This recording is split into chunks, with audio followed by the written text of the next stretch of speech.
Hello students, कैसे हैं आप? आशा है आप लोग सब अच्छे होंगे। आज हम अपनी सेकंड बुक स्टार्ट करने जा रहे हैं। आप लोगों ने फर्स्ट बुक के 6 चैप्टर जो है वो पढ़ लिए होंगे और सेकंड बुक जो है आपकी वो है politics in India since independence, यानी आज़ादी के बाद से भारत की राजनीति। हमने बच्चों, आपको यहाँ पर मैं एक बात बताना चाहूँगी कि हमने 11th क्लास के अंदर पढ़ा था भारत के सिद्धांत, यानी भारत का संविधान। भारत के संविधान में आपने ये देखा था कि भारत का संविधान कार्यपालिका के बारे में, व्यवस्थापिका के बारे में, न्यायपालिका के बारे में, चुनावों के बारे में क्या कहता है, संविधान में क्या क्या प्रावधान किए गए हैं। तो वो सिद्धांत थे। यहाँ पर इस बुक में 12th में हम व्यवहार देखेंगे, यानी जब उस संविधान को लागू किया गया तो उसको व्यवहार में किस तरीके से अप्लाई हुआ। वो संविधान जब लागू हो गया उसके बाद उसका क्रियान्वयन कैसे हुआ, कैसे काम किया उस संविधान के ऊपर हमारे देश की सरकारों ने। ठीक है बच्चों, तो ये आपकी बुक है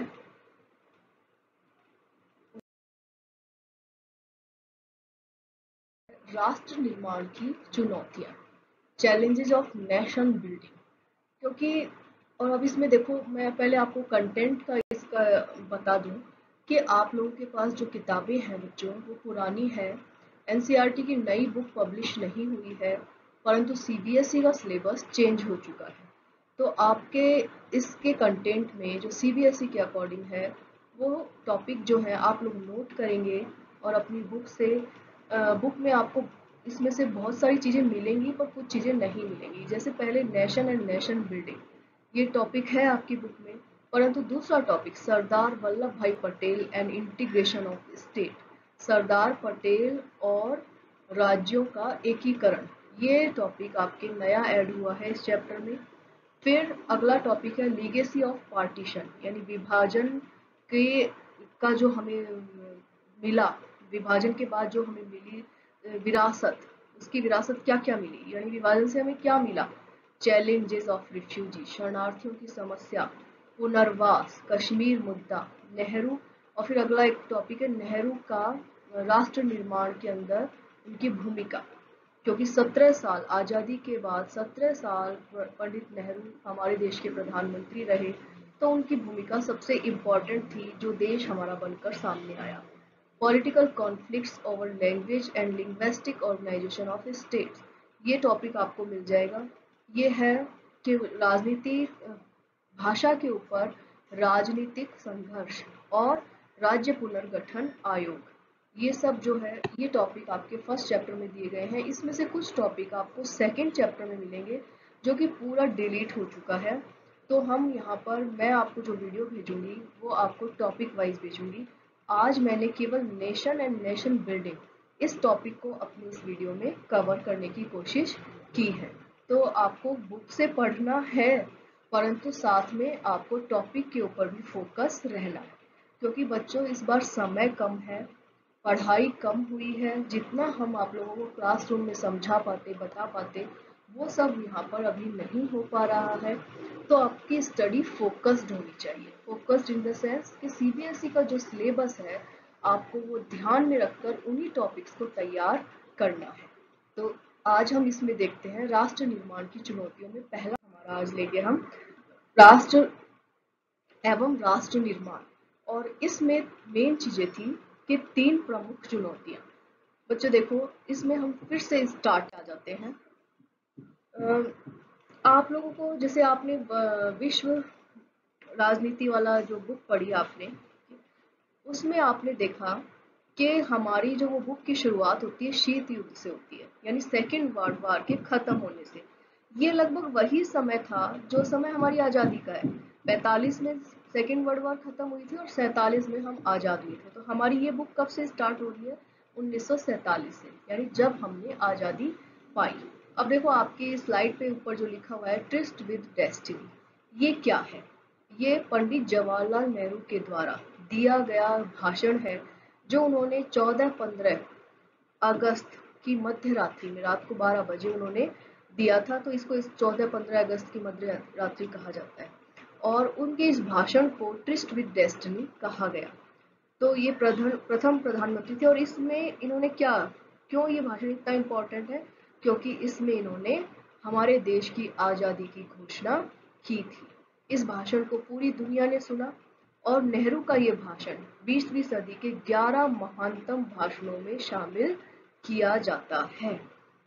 इसमें क्या, इसका एक अंश है, इसकी 2-3 लाइनें हैं जो मैंने यहाँ पर लिखी हैं कि वर्षों पहले हमने नियति को मिलने का एक वचन दिया था, और अब समय आ गया है कि हम अपने वचन को निभाएं।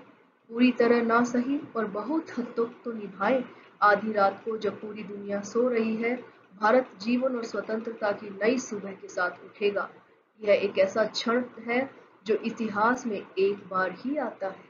यानी 200 साल के संघर्ष के बाद, 200 साल की गुलामी के बाद, और ये एक घोषणा, सोचो आज मैं जब इसे पढ़ रही हूँ तब भी मेरे रोंगटे खड़े हो रहे हैं। तो उस समय देश का एक एक नागरिक इस भाषण की का कितना इंतजार कर रहा होगा कि कब ये घोषणा हो। तो ट्रिस्ट विद डेस्टिनी, ये आपको याद रखना है।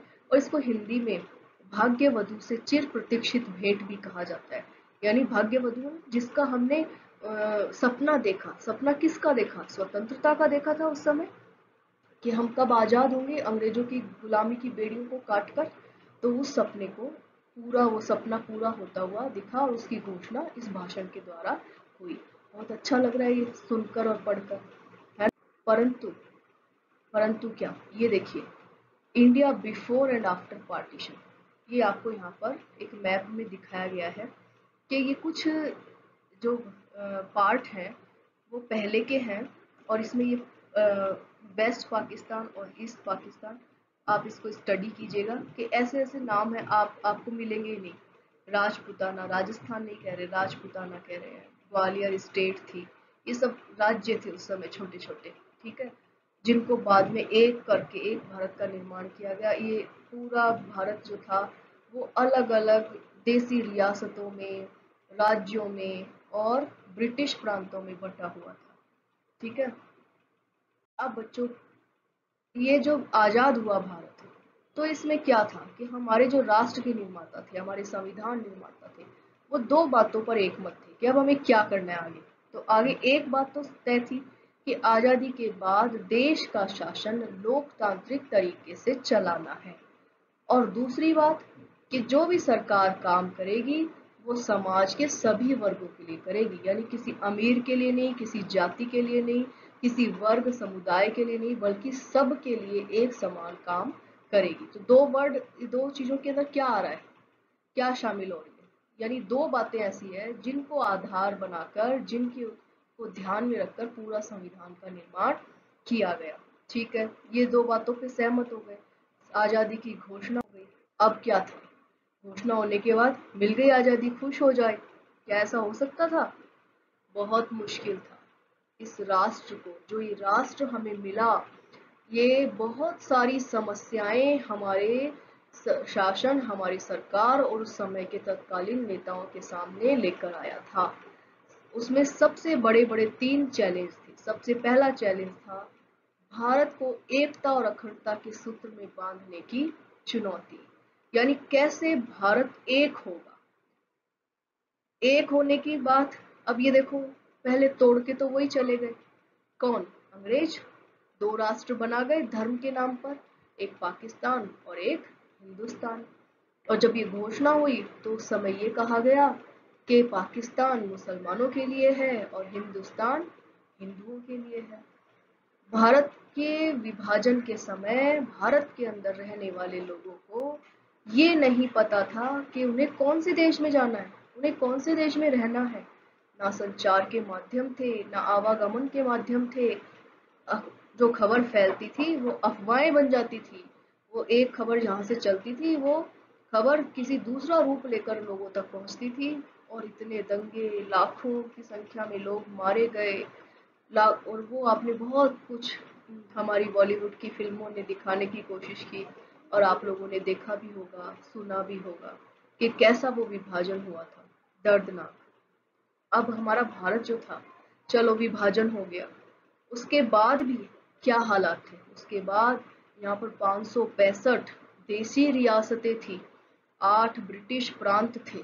इन सब को एक करना। और फिर वो थे कैसे? उनकी भाषाएं अलग, उनकी संस्कृति अलग, उनके धर्म अलग, उनका खान पान, पहनावा, सब कुछ अलग था।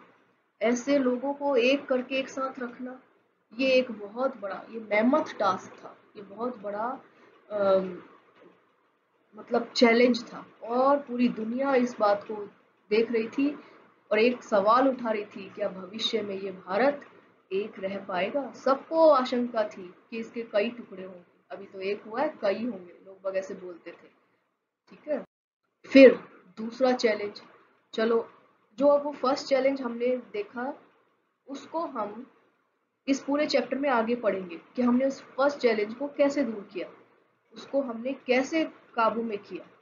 फिर दूसरा चैलेंज, लोकतंत्र की स्थापना, यानी इतने बड़े देश के अंदर लोकतंत्र कैसे स्थापित होगा। तो हमारे संविधान में क्या किया गया कि मौलिक अधिकारों की गारंटी दी गई।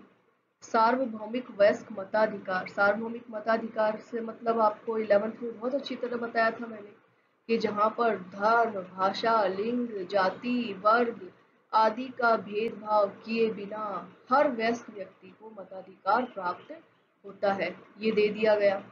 संसदीय शासन हुआ, प्रतिनिधित्व मूलक लोकतंत्र अपनाया गया, ये सब कुछ तो हो गया, संविधान में तो सब कुछ हो गया, पर क्या इसको व्यवहार में लागू किया जा सकता था? पहला चुनाव जब हुआ तो पूरी दुनिया की नजर भारत के ऊपर थी। आप ये 11th में पढ़कर आए हैं, मैं याद दिला रही हूँ आप लोगों को कि पूरी दुनिया की नजर भारत पर थी कि एक और वो सबसे बड़ा चुनाव था जहां पर इतने सारे लोगों को एक साथ मताधिकार दिया गया था। किसी तरह का कोई भेदभाव नहीं था, महिलाओं का, गरीबों का, किसी तरीके का कोई जाति, वर्ग, लिंग का कोई भेदभाव नहीं था। तो इतने बड़े मात्रा के अंदर सबको मताधिकार देना, और ऐसे लोगों को जो कि अशिक्षित थे, जो बिल्कुल पढ़ना नहीं जानते थे, अंगूठा लगाते थे, उन्होंने वोट दिया, उन्होंने देश की सरकार को चुना। ठीक है। तो ये एक चैलेंज था, इसको व्यवहार में कैसे लोकतंत्र को स्थापित किया जाए कि ये लोकतंत्र बरकरार रहे। इसको भी हमने निभाया, बहुत अच्छी तरह निभाया। फिर तीसरा चैलेंज कि जो डेवलपमेंट होगा उसको देश की प्रत्येक जनता तक पहुंचाना।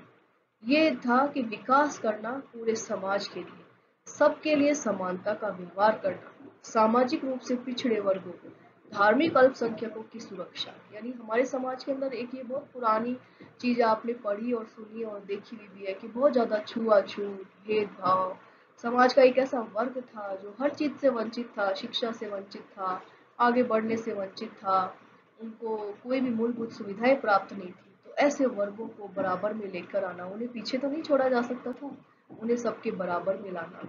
तो ये सब चुनौतियां थी। धार्मिक अल्पसंख्यक यानी जो मुसलमान यहाँ रह गए, जो कि पाकिस्तान नहीं जा सकते थे, जो हमारे साथ थे, उनको सुरक्षा प्रदान करना, क्योंकि बहुत ज्यादा रक्त रंजित विभाजन हुआ था ये हमारे यहाँ पे। हम गांधी जी ने अहिंसा से सारी लड़ाई लड़ी, और जब ये आज़ादी मिली उसके बाद जो धार्मिक युद्ध हुआ, उसने सारे युद्धों को खत्म कर दिया, सारे युद्धों को कि जो शांति थी उस शांति को अशांति में बदल दिया। फिर तेज आर्थिक विकास भी करना था, क्योंकि जो विकसित शक्तियां थी, विकसित राष्ट्र थे, वो हमसे बहुत आगे थे, बहुत आगे थे, और हमको उनके बराबर पहुंचना है। और फिर क्या, सबको लेकर पहुंचना है, यानी कि कोई वर्ग पिछड़ना भी नहीं चाहिए, यानी डेवलपमेंट करना है, सबके साथ में करना है। ये नहीं कि मैं आगे, कुछ एक वर्ग है जो आगे भाग जाए और डेवलप लोगों के साथ खड़ा हो जाए, और बाकी का एक वर्ग है जो 30-40 करोड़ लोग हैं वो पीछे रह जाए और कुछ लोग आगे निकल जाए, ये संभव नहीं था। तो ये सारे 3 चैलेंज थे राष्ट्र का निर्माण करने में। तो इन तीनों चैलेंजेस को हमारे राष्ट्र निर्माताओं ने कैसे पूरा किया, हम इस चैप्टर के अंदर यही ओवरऑल पढ़ेंगे। और अगला जो मैं वीडियो बनाऊंगी वो आपके नए टॉपिक पे बनाऊंगी, सरदार पटेल ने किस तरह राज्यों का एकीकरण किया, जो कि एक तरीके से जो अगला वीडियो होगा वो हमारी पहली समस्या क्या थी, चुनौती क्या थी, भारत को एकता और अखंडता के सूत्र में बांधना। और ये काम किसके द्वारा किया गया, सरदार पटेल के द्वारा। तो उन्होंने कैसे इस चीज को पूरा किया, ये हम नेक्स्ट वीडियो में देखेंगे। ठीक है बच्चों, ओके। तब तक आप लोग घर पर रहें, सुरक्षित रहें और खुश रहें। Bye bye.